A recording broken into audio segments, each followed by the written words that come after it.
Call the Owatonna City Council meeting to order for Monday, August 1st. May we have roll call? Councilmember Schultz. Here. Burbank. Here. Rainey. Here. Svenby. Dodson. Here. Okerberg. Here.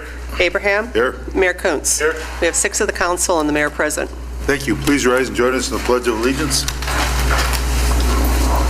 pledge allegiance to the flag of the United States of America and to the republic for which it stands, one nation, under God, indivisible, with liberty and justice for all. I'd like to welcome everyone here tonight for the council meeting, and with that, look for approval of the agenda. I don't believe there's any changes or corrections. Move to approve. We have a motion by Greg Schultz to approve the agenda. Do we have a second? Second. Second by Jeff Okerberg. All those in favor say aye. Aye. Opposed? Meeting is approved, ready to go. Moving on down to finance report, and I'll ask Councilmember Schultz to read the financial report. Expenditures presented for approval tonight are as follows. Checks over $20,000 are $127,052 to North American Title for the purchase of 116 East Pearl. $88,166 to North American Title for the purchase of 122 East Pearl. $20,500 to Advanced Resources for Development, that's a TIF consulting fee. $21,376 to the Owatonna Area Chamber of Commerce, which is a 95% lodging tax. $31,928 to Ritter and Ritter Inc. for manhole rehab services. $51,154 to Socorro Asphalt Maintenance and Paving for the 2016 crack sealing. $24,359 to Welch State Bank for the asphalt zipper lease purchase payment number 1. $956,470 to Wenzel Construction, of which $120,111 is for the 2016 concrete street projects, $450,064 for the Southeast Stormwater Project, and $386,295 for the 2016 street and utility projects. $21,024 to Wetland Credit Agency for a 0.9 acre mitigation fee. $119,721 to the Southeast Service Cooperative for the July health insurance premiums, and other expenditures of $204,547, for a total of $1,666,301.71 of expenditures presented for approval tonight. Thank you, Greg. You've heard the report. Do we have a Motion to pay the bills. We have a motion by Kevin Rainey to pay the bills. Do we have a second to that? Second. Second by Dave Burbank. Any questions on the bills? Seeing none, all those in favor say aye. Aye. Opposed? This has been approved. Moving on down to consent agenda items, which are license permits, minutes of meetings, board committee meetings, department reports, etc., grouped into one motion. And what is the council's wishes? Motion to approve. We have a motion by Kevin Rainey to approve. Do you have a second by Greg Schultz? Any further discussion on these items? Seeing none, all those in favor say aye. Aye. Opposed? This has been approved. Moving down to action items 3.2.1, second reading of proposed ordinance T7-16, franchise agreement for Charter Communications. And this will go to Chris. Thank you, Les. As you know, we had a study session at our last council meeting where the council met with our attorney, Bob Vos, who's advised the city on cable franchise matters. He reviewed the changes in the proposed franchise for the council in detail. We've included the entire agreement. I think it's about 30-some pages long. It was on our in the packet and also on our website as well. So this is our second reading of this proposed franchise agreement. It was approved at the first reading and there's been no changes since. The budget impact for the city would be 5% of Charter's cable gross revenues, and that has not changed from the previous agreement. If this ordinance passes, we will be publishing a summary of the ordinance, not the entire agreement since it is so long. And we have included for council a brief paragraph that describes that this is a cable franchise agreement and establishes requirements for the operation of the system, delivery of cable services, imposes a franchise fee, and generally sets forth the conditions required for a cable franchise. So that will also be published if council approves this ordinance, and staff would recommend approval. Thank you, Chris. Now, this is, we approved this summary so that can be printed. Yes. So, Yes. okay. And what is the council's wishes on this? Do you have any questions? I have one, I guess in the franchise terms, with respect to competition. So the final negotiations, what was the language with regard to competition if we were to issue in the unlikely event we had another provider in town?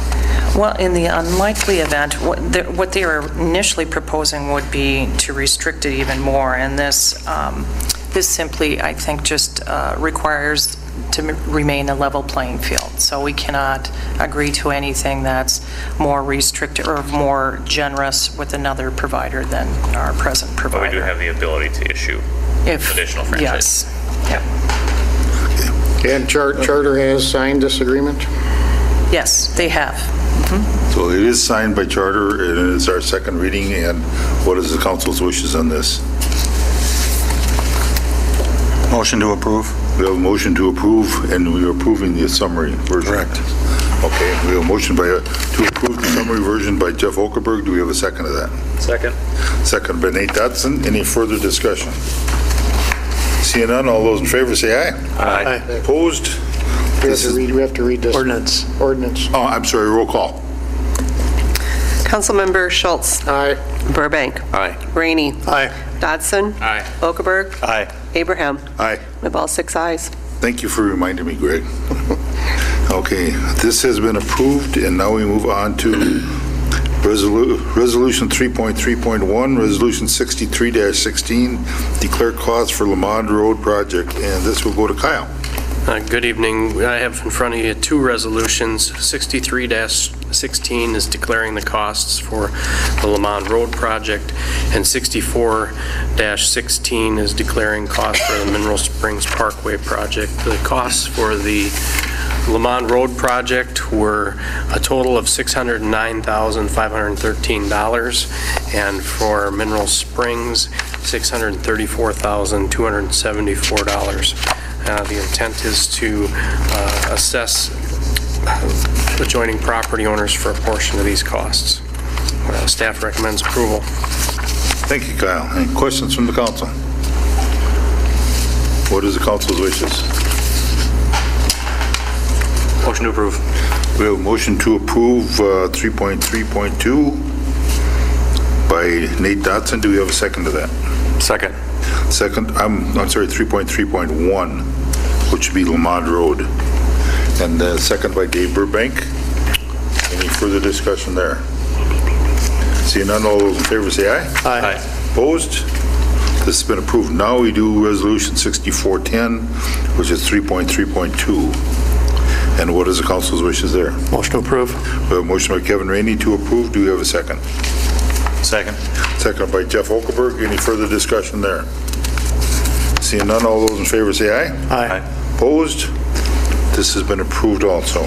Moving down to 3.3.3, Resolution 65-16 to set date for public hearing to consider property assessments for Lamond Road and Mineral Springs Parkway, and we're back to Kyle. This will be setting a public hearing for, this is the public assessment hearing where the council will adopt the assessments for the previous Lamond Road project and the Mineral Springs Parkway project. Looking at setting that hearing for 7 o'clock on September 6th. And we recommend approval. Thank you. So this is to set the public hearing, and what is the council's wishes here? Motion to approve.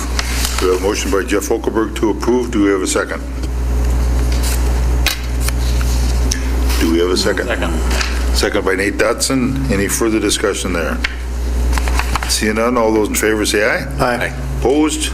This has been approved also. Moving down to 3.3.4, Resolution 66-16, appoint election judges for the 2016 primary elections for August 9th. And we're to Chris with this.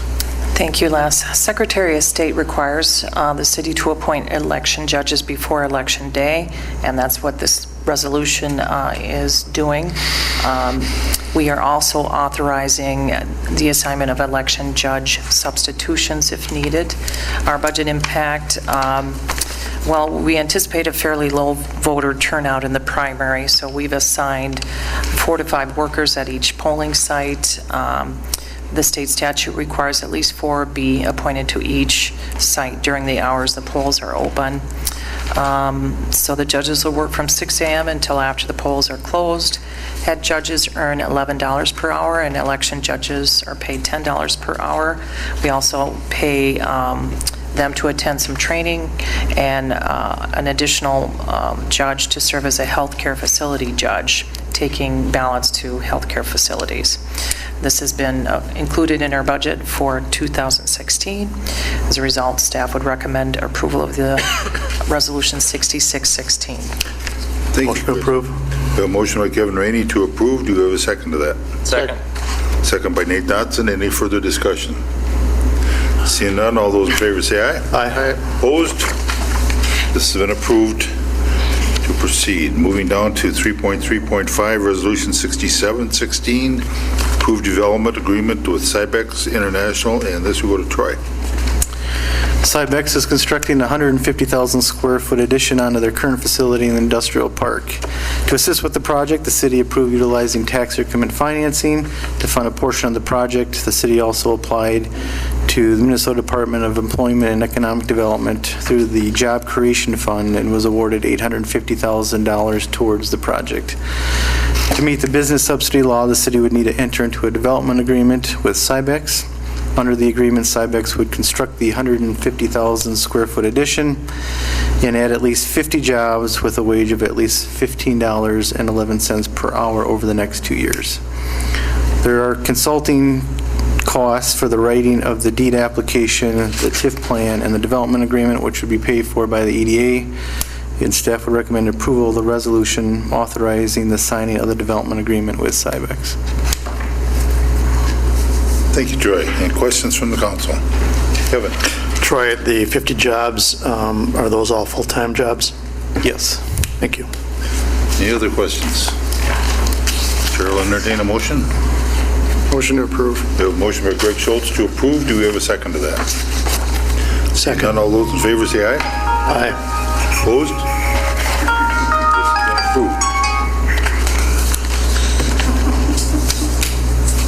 Moving on to the miscellaneous items, 3.5.1, purchase property at 128 East Pearl Street, and we're back to Troy.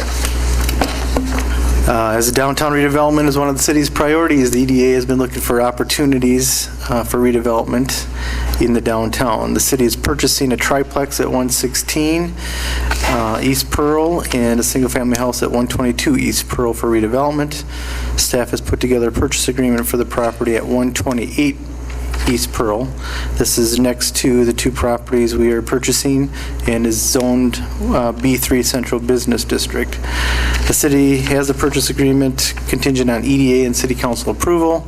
The purchase price is $95,000 and would be paid for by the EDA. The EDA did approve the purchase of the property at their July 27th meeting. The duplex was built in 1875 and does have a detached single-car garage. The plan would be to rent out the duplex in the short term to recoup some of the costs of the purchase. The HOA would manage the house and keep 10% of the rent collected for administrative fees. There are some improvements that are needed, but like with the triplex, no more than 6 months' worth of rent would be spent on improvements. Once the redevelopment project is put together, the home would be demolished and the property would be redeveloped. All expenses would be covered by the EDA. Repairs, maintenance work, and upkeep of the house would be contracted out and paid for by the rent collected from the property. So staff would recommend approval of the purchase of the property at 128 East Pearl Street. Thank you, Troy. Questions from the council? Troy, as far as the rent, what figure are we looking at? Generally speaking, we get 600 for a one, 800 for a two-bedroom, and 1,000 for a three-bedroom. This has a three-bedroom and a one-bedroom in the duplex, so we're probably looking at around $1,600 And 10% of that comes back for managing. administrative managing. Yep, to HRA for managing. Any other questions? Kevin? Just a comment, I do support this. I like the direction that this is going. The only concern that I would have, and we discussed that at ADA, was I don't want it to be there long-term. I really expect short-term. It's a pretty blighted house, as well as the other one that we purchased, so hopefully we can move fairly quickly and get a redevelopment project in there. Thank you. Very good. Thank you, Kevin. What is the council's wishes on this? Motion approved. We have a motion by Kevin Rainey to approve. Do we have a second to that? Second. Second by Jeff Olkenberg. Any further discussion? Seeing none, all those in favor say aye. Aye. Opposed? This has been approved. Moving on to 3.5.2, which is purchase property along Partridge Avenue within the Kruger addition, and we're back to Troy. As the city is looking at stormwater improvements within the city, it is also looking at opportunities to more efficiently meet those stormwater needs. The city stormwater plan shows a need for a regional stormwater pond in the area of Partridge Avenue south of Rose Street. The plan actually shows the future pond on the east side of Partridge Avenue when future residential development occurs. There's currently a subdivision, Kruger Addition, on the east side of Partridge that is, for the most part, undeveloped. There's 4 houses that are built along Partridge Avenue within the subdivision and 22 lots that are vacant. There is a street that is platted through the development, but the street was never built and there are no utilities within that platted street. The lots are small in depth and have not been attractive for new home construction. The owner of the property has received no interest from anyone to develop the property in today's market and does recognize the deficiencies of the size of the lots. The owner approached the city about any interest in the property. The back portion of the property would be a good site for a storm pond, as there is a drainage way that runs through the property. Land on the east side of Partridge is more desirable for residential development.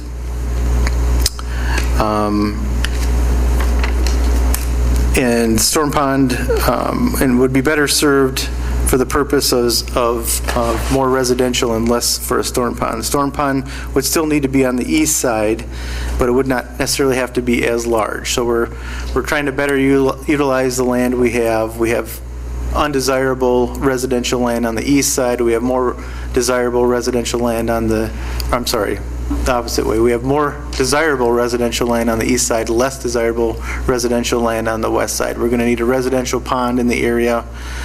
So we're looking at this west side as a potential spot for a pond. Staff has put together a purchase agreement for the property contingent on city council approval for a price of $80,000. The HRA would contribute $40,000 and would own the lots that front onto Partridge Avenue with the intent of selling those and recouping their costs. The HRA did approve that contribution towards the purchase at their July 25th meeting. The Storm Pond Fund would contribute the other $40,000 of the portion needed to purchase the property. Then that portion would be used for the storm pond. Again, the purchase price would be $80,000, split evenly between the HRA and the city stormwater fund. The pond would be constructed at a later date. We don't have any immediate plans to put it in. Future development on the east side could pay for the cost to construct the pond in meeting the stormwater requirements. So as property is developed on the east side of Partridge, they're going to have some stormwater requirements. And it'll probably be more beneficial for them to contribute toward the construction of the pond on the west side so that they have more land to develop lots on the east side. So that would be sort of the intent in going into this when the storm pond is constructed, is to recoup our costs in purchasing this from the development on the east side. The property can be rented out for cropland to provide a little revenue in the meantime, as it is currently. So staff would recommend approval of purchase of the property within Kruger Addition. Thank you, Troy. Any questions from the council? Question I've got is that the property we're purchasing is strictly on the west side of the road. Is that correct? Correct. It's all on the west side, and it's mostly all that back area there that's farmed. You can kind of see what's farmed on the map there. There are 4 houses. 2 of them have extra big lots with a lot purchased behind them. And the rest is what we're talking about purchasing. Okay, thank you. Questions from the council? What is the council's wishes? Motion to approve. We have a motion by Greg Schultz to approve. Do we have a second to that? Second. Second by Dave Burbank. Any further discussion there? Seeing none, all those in favor say aye. Aye. Opposed? This has been approved. Now we move on to public comment. And anyone in the audience that wishes to speak on items not on the agenda, please step forward to the mic and sign in, and we give you 2 minutes to speak. He doesn't know his house is back here.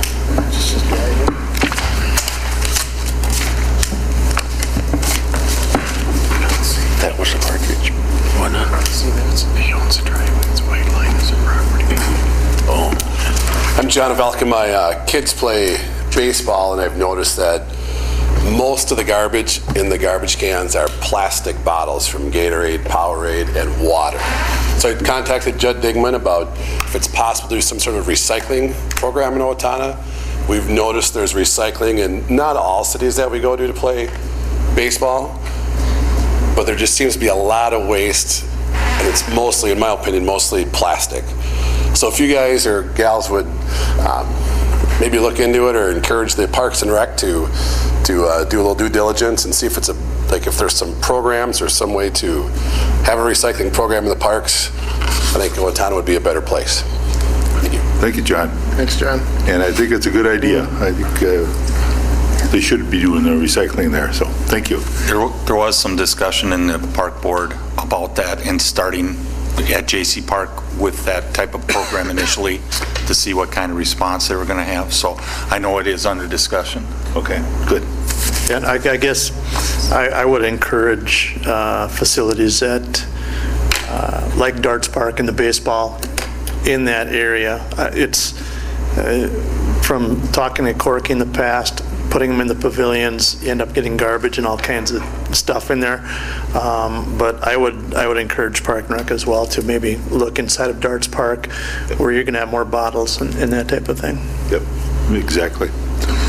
Thank you, John. Thank you. Anyone else who wishes to speak?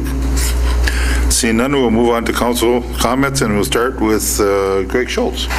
Well, being we're meeting tonight on Monday, that means tomorrow night is a night to unite. Yes. And hopefully, I see there's quite a schedule of parties scheduled, so I encourage all the residents, if they have a neighborhood party, to go to it, and I think some of us will try to get to those too.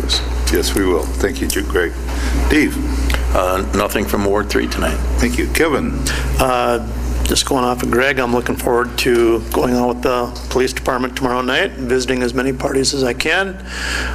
It's a great evening for neighbors to get to know each other on a much more personal basis. Happy birthday to our mayor. He is 49 years old today, so happy birthday to him. Thank you. Nate? I would just wish the mayor happy birthday as well and enjoy night to night tomorrow. Thank you. Jeff? Happy birthday, Mayor. Also, I plan on attending the parties. I don't think I'll make it to all 33, but I'll make it to a few. It looks like there's going to be a nice turnout. Hopefully, neighbors can get out and enjoy the nice day tomorrow. Thank you. Tom? You know, one of the things we have in the summer is a lot of transit merchants that are knocking door to door. And there's always some questions about what's the legality of that. If you have somebody that's coming door to door to try to sell something, they should have a permit from the city in order to do that. So if you have any questions about somebody coming to your door, ask for their permit. And if they don't have a permit, call the Owatonna Police Department. They'll come and talk to them. Thank you. Chris? Just one item.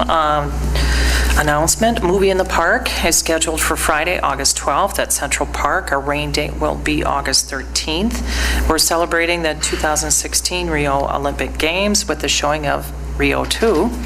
Under the Stars, they'll begin at sunset. There's going to be some Olympic-themed games, concessions available, so it sounds like a fun time and encourage everyone to attend. Thank you, Chris. And we do have Unite tomorrow night. I also plan to be out and about visiting. Next meeting will be on Monday night, the night before the fair. So plan on Monday night meeting again this month. So, and with that, happy birthday, Mayor. Thank you. And many, many more. So, and I will also look for a motion to adjourn at this. So moved. Motion by Kevin Rainey to adjourn. Do we have a second? Second. Second by Greg Schultz. All those in favor say aye. Aye. Opposed? Meeting adjourned.